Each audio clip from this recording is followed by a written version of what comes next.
Et plus loin sur le chemin de la maîtrise des délais de paiement. Nous avons maintenant deux intervenants, en la personne de Laurent Mahéo, président des FCG Île-de-France, et François Guilbault, directeur maîtrise et optimisation du BFR chez PwC. Merci, messieurs.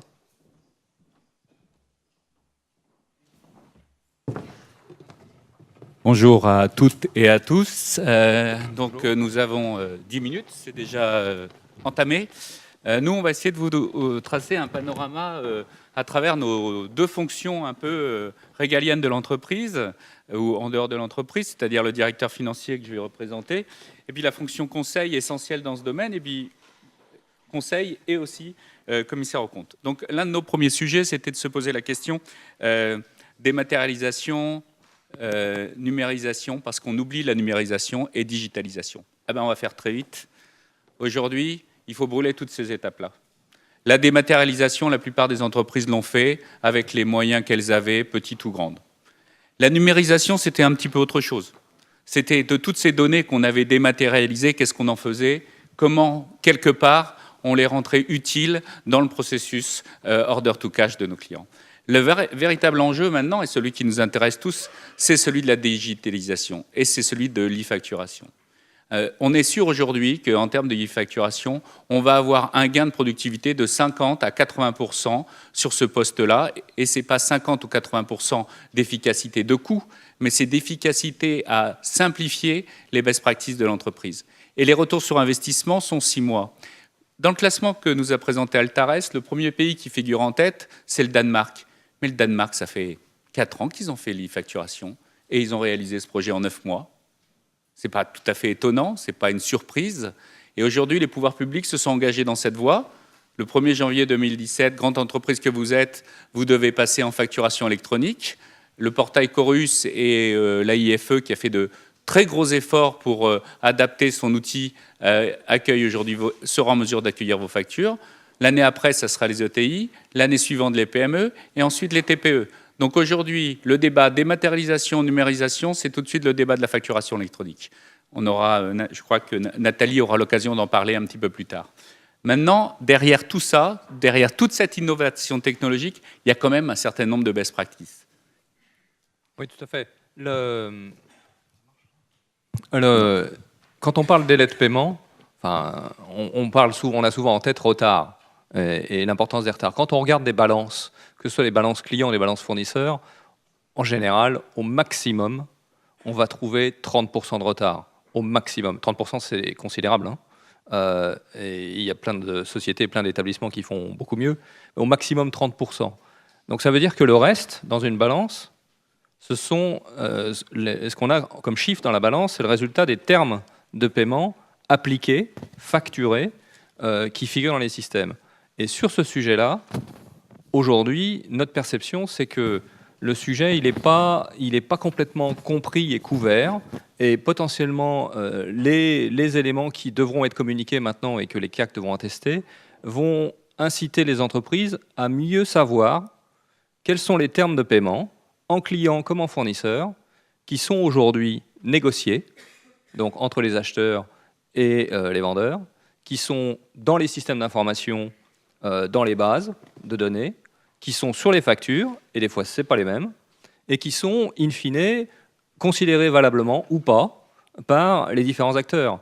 Et sur le sujet de la maîtrise des termes de paiement qui sont aujourd'hui en vigueur dans les entités et entre les entités, nous on pense chez PwC qu'il y a un axe majeur de réflexion pour mieux savoir ce qui figure, si savoir ce qui figure dans les bases de données, c'est bien le résultat des négociations des contrats, si c'est conforme à la réglementation, Code des marchés publics ou LME, et si c'est effectivement complètement considéré valablement. Ça veut dire d'abord compris par les acteurs opérationnels que sont les acheteurs et les vendeurs. Donc ça veut dire, quand on parle délai de paiement et négociation d'un délai 30 jours versus 60 jours, ça veut dire aussi, dans bien des cas, arbitrage entre cash et marge. Est-ce que les gens sont correctement sensibilisés par les financiers sur ce sujet-là? Est-ce qu'à la fin, la société connaît la moyenne des délais de paiement constatés sur ses ventes, sur ses achats? Est-ce que tout ça est bien sous contrôle? Notre expérience, c'est que dans bien des cas, il y a des progrès qui peuvent être faits. Et si on veut aller dans le sens de la maîtrise des délais de paiement, il y a un axe de travail qui consiste à déjà bien maîtriser les termes de paiement qu'on a avec ces tiers. Est-ce qu'on est d'accord avec cela? Est-ce qu'on a des termes de paiement qui résultent de la façon dont on a traité la mise en place de l'LME au 1er janvier 2009? Enfin, trop souvent, on voit encore aujourd'hui des termes de paiement qui sont le résultat des changements de SI qui ont été faits en 2009 et qui sont anachroniques et qui ne sont pas forcément respectés, évidemment. Donc ça, c'est un axe de travail que je vous encourage à regarder, sur lequel il devrait y avoir des axes de progrès, ce qui ne veut pas dire augmentation des termes vis-à-vis des fournisseurs, qui peut signifier diminution pour les fournisseurs qui ont une surface financière plus faible que celle d'autres. Le tout dans le respect des contraintes, des objectifs du DAF ou de l'entreprise elle-même, parce qu'elle a des obligations en matière de performance financière, qu'elles soient PME, familiale, participation de fonds d'investissement ou côté au CAC 40. Le sujet de la performance financière reste. Eh ben justement, revenons un petit peu à la performance financière. J'ai vu que dans le public, il y avait un certain nombre de directeurs financiers, il y a des directeurs de la trésorerie, etc. On va se dire la vérité. Pendant des années, le directeur financier, il était dans une position schizophrène vis-à-vis du 15 novembre. Il avait un bilan à défendre, il avait un bilan à reproduire à minima, et il avait un bilan à optimiser. Quelle était grande la tentation de changer de système d'information à cette époque, et en tout cas de dire qu'on était en train de modifier un certain nombre de processus. Cette technique de window dressing qui a donné une certaine vision bilancielle de l'entreprise pendant des années, il faut bien comprendre notre côté schizophrène. C'est qu'on ne peut pas du jour au lendemain, on n'a pas pu du jour au lendemain rééquilibrer les bilans en se mettant en parfaite conformité avec les délais de paiement. Je crois qu'on y arrive. Je crois qu'on a progressé, le discours à l'intérieur de l'entreprise progresse, la relation avec les fournisseurs stratégiques aussi a progressé. Et donc, tendanciellement, au sein même de l'entreprise, même si nous avons la pression de nos actionnaires, nos investisseurs ou autres, on se retrouve évidemment dans une situation où on normalise également nos pratiques financières et comptables. Et puis, il y a un deuxième point, et je vais te redonner la parole, c'est que la politique fournisseur, la façon dont on soigne les délais de règlement fournisseur, tout ça, ça fait partie des engagements en matière de RSE, ça fait partie d'une stratégie d'entreprise, stratégie examinée par les investisseurs. Aujourd'hui, c'est un élément qui apparaît dans le rapport de gestion, qui demain apparaîtra peut-être dans le reporting intégré qui est en train de voir le jour à l'échelle mondiale pour montrer les qualités de best practice des entreprises. Oui, effectivement. Et ce qui est un avantage, et je reste persuadé que c'est un avantage des évolutions législatives et du renforcement des sanctions, de l'évolution du rôle des CAC, c'est que de fait, par le biais de la maîtrise et de la communication qui doit être faite sur la maîtrise des délais de paiement, le sujet cash devient un sujet de conformité. Historiquement, c'était un sujet de performance. Et les DAF ont historiquement eu des sujets... leur rôle principal, c'était d'améliorer la performance financière de la société. Aujourd'hui, par le biais de la communication sur les délais de paiement, le sujet cash, le sujet des délais de paiement et donc BFR et donc cash, devient aussi un sujet de conformité et un sujet qui intéresse. Et donc, parce que c'est un sujet de conformité, c'est aussi un sujet pour les directeurs généraux. Parce que, à cause du name and shame ou des opérations de boycott qu'il y a pu y avoir en Angleterre, par exemple, sur certains grands distributeurs qui avaient une politique de paiement vis-à-vis de certains fournisseurs qui n'était pas positive, ça a eu une incidence sur les pratiques. Donc, la loi, pour revenir au sujet initial, c'est bien, mais les décrets qui ont été attendus si longtemps, et notamment sur le rôle des CAC, sont maintenant parus. Ils vont rentrer en vigueur et le rôle des CAC va être renforcé pour les exercices qui démarrent début juillet. Donc ça veut dire que pour l'instant, on n'a pas grand-chose à en dire en termes d'application pratique. Ce qui veut dire aussi que ça prend plus de temps et que ça prend du délai qui est supérieur au délai de paiement. Mais ces éléments-là vont dans le bon sens et il y a un champ de contraintes que je qualifierais de positive qui se renforce pour inciter les entreprises à respecter les délais et à pouvoir les respecter en mettant en place des pratiques qu'on voit décrites dans les dossiers qui nous sont présentés au jury, qui font que, à la fin, les pratiques génèrent des résultats et permettent aux sociétés ou aux établissements publics de respecter les délais de paiement. Et je pense que c'est la volonté du législateur que de mettre en place des schémas qui encouragent plutôt que sanctionnent les entreprises qui maîtrisent les délais de paiement. Voilà.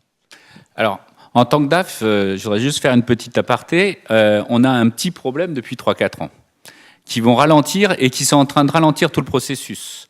Je ne vais pas en parler très longtemps, mais que ça soit la fraude au président, la fraude aux fournisseurs, la fraude aux clients, la fraude aux mauvais coordonnées bancaires, toute notre chaîne de gouvernance, de compliance, etc., fait que le directeur financier s'est retrouvé en haut de la chaîne. C'est-à-dire que plus personne veut signer, plus personne veut prendre le risque.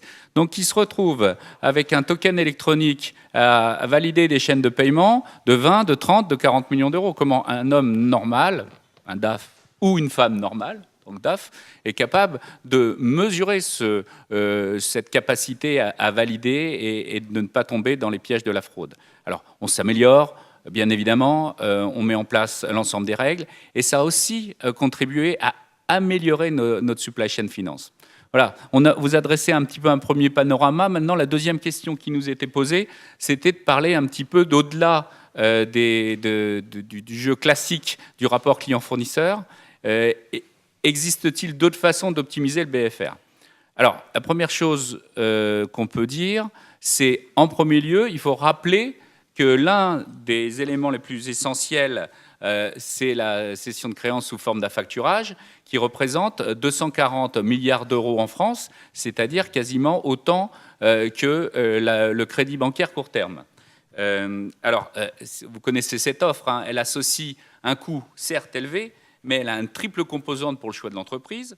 Bon, c'est un accélérateur de trésorerie, ça finance les factures, c'est une garantie le plus souvent que vous pouvez ou pas contre les impayés, c'est gage de pérennité, et c'est l'optimisation de relance, recouvrement des créances et une gestion des encaissements quand vous n'avez pas les moyens de le faire. Voilà. Par contre, on le verra tout à l'heure, je crois, c'est un domaine qui est particulièrement challengé par les fintechs, qui, à mon avis, vont amener quelque chose de vertueux, et notamment pour le segment des PME et TPE. Et d'ailleurs, les affactureurs s'intéressent également sur ce marché. Maintenant, François, moi, je voudrais qu'on parle un petit peu de reverse factoring, parce qu'on en parle chaque année, et peut-être que le bilan est un peu plus mitigé que cela. Sur le reverse factoring, effectivement, on en a parlé l'année dernière, il y a eu énormément de communication, y compris d'ailleurs dans les dossiers qui nous ont été présentés cette année. Ça reste une solution intéressante qui permet aux plus petits fournisseurs de bénéficier de la notation de crédit et de la performance financière des grands donneurs d'ordre. Bon, il y a pour l'instant ma vision, c'est qu'il y a peu de programmes importants embarquant un nombre significatif de fournisseurs pour chacun des grands donneurs d'ordre. Et donc, même quand on ajoute l'ensemble des programmes existants, ne serait-ce que pour les comptes du CAC 40, je ne sais pas dire exactement le nombre de programmes, mais il y en a bien une dizaine, je dirais. Le nombre de fournisseurs concernés, donc les valeurs d'achat qui sont en jeu, ne sont pas considérables, malgré tout l'effort de communication qui est, à mon sens, bien supérieur à l'impact opérationnel effectif. Par contre, il y a des solutions nouvelles, mais dont on parlera peut-être davantage tout à l'heure, qui peuvent permettre d'embarquer un volume de fournisseurs et donc des valeurs d'achat beaucoup plus importantes. Et il y a des nouveautés sur le sujet qui sont assez prometteuses, dont on parlera davantage tout à l'heure. Voilà. Également, il y a un choix qui s'impose à nous sur ces sujets-là, c'est de voir s'il y a la possibilité d'externaliser cette fonction sur des CSP, de professionnaliser les fonctions de recouvrement et donc d'accélérer les règlements de nos factures. Donc, traditionnellement, les entreprises ont réformé leur supply chain finance dans un premier temps en mettant en place des ERP qui ont répondu à un grand nombre de préoccupations, hein, harmonisation des processus, des règles métiers, gains de productivité systématique, etc. Mais on voit véritablement que sur ce sujet particulier de la supply chain finance, on voit qu'il faut vraiment une démarche de BPO, de Business Process Optimisation, pour répondre à des préoccupations, de faire fonctionner l'ensemble des parties prenantes de l'entreprise. L'affaire des délais de paiement, ce n'est pas l'affaire des financiers. C'est l'affaire des clients, c'est l'affaire des commerciaux, c'est l'affaire du CEO, c'est l'affaire de toute la communauté de l'entreprise. Et en premier lieu, les liens stratégiques qu'il y a auprès des fournisseurs. Alors, on ne va pas rentrer dans le débat CSP ou pas CSP. Je crois que quand on a vraiment envie de maîtriser sa fonction client et l'optimiser, garder le contrat commercial, on a probablement intérêt à, si ce n'est ne pas faire un CSP, peut-être le faire en nearshoring, c'est-à-dire en France. Il y a des centres extrêmement compétents en France. Et puis si on est un groupe mondial et international, autant le faire à l'étranger, parce que de toute façon, les marchés internationaux nous le sont dictés. Tout à fait. J'ajouterais juste un point sur ce sujet, c'est que externaliser quelque chose qui n'est pas sous contrôle, c'est prendre un risque significatif, y compris dans la relation avec le tiers. Donc avant d'externaliser quoi que ce soit, il est déjà plus que pertinent de mettre sous contrôle les process en interne et l'externalisation peut éventuellement venir ultérieurement. Il y a pas mal d'exemples de CSP qui fonctionnent encore aujourd'hui, qui sont opérés par les tiers, pour les grands groupes du CAC 40, qui pendant un temps ont peut-être servi ce prétexte au non-respect des délais de paiement. Enfin, j'ai entendu cet argumentaire, y compris de la part des clients en question, mais aujourd'hui c'est plus difficile à tenir, aussi parce qu'il y a davantage de sanctions, parce que les CAC vont avoir leur rôle à jouer dans les attestations, et parce que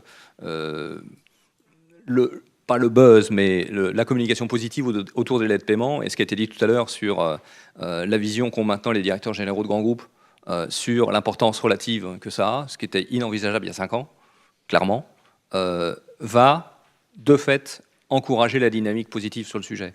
Aujourd'hui, c'est incontournable. Et c'est rentré dans les mœurs, et à mon sens, c'est très clairement un des résultats positifs des assises et des prix des délais de paiement. Oui, on a dépassé. Moi, je voudrais juste dire un dernier mot pour le directeur financier. Un directeur financier qui s'implique complètement dans sa supply chain finance, qui l'a construit avec tous les acteurs de l'entreprise, c'est un facteur de performance.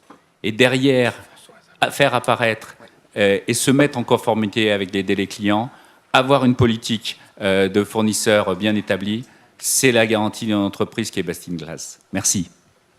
Merci à vous.